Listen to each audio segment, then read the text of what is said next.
to mga armasa. Gini sa symbol to para kuno sa extreme kung kikinahanglan yung armas sayo naman kayo na pag-assemble.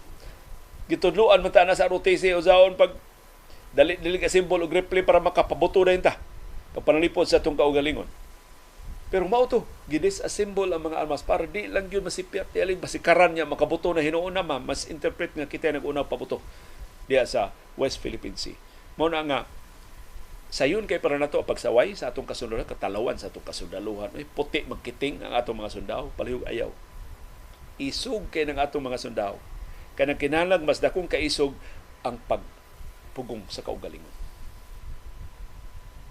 Ang atong human nature pabuhagay din sa atong kasuko kung dunay provocation. Pero ang tinuod nga sukod sa kaligdong ang pagpugong sa atong kaugalingon. Pagpaserbar sa kamalinawon sa atong panghuna-huna. Ang pagpabilin sa consciousness kakilat mong subay tas mga lagda, bahalag nilapas na ni pikas, bahalag mura na sila mga pirata, bahalag mura na sila mga luog, way mga buot, way mga lagda, way mga kaikog, way bisan gamay lang kauwaw. Og nilampos na ta. Batok sa China, di na lang kita magpapiog. Di ta mo biya. Pero di ta mo duwa. Di ta mo apil sila duwa. Kita na hinoy una diyang mapabuto.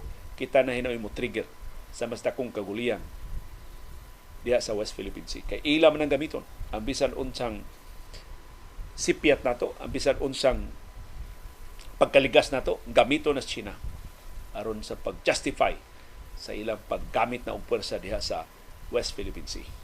Kaya by the time good, kung kita'y una makapabuto, ang ubang mga sundao, ang ubang mga nasod, ingon na sad, ingong Pilipinas, rule of law sila. Ingong Pilipinas, international law sila. Sila lagi unang nipabuto. Sila may unang nakapatay. Unang dagan kay Kuyawan din, ma-infiltrate ang Philippine Coast Guard. Tingnan yung taga-China, naka-infiltrate diya, o niya mo unang magpabuto.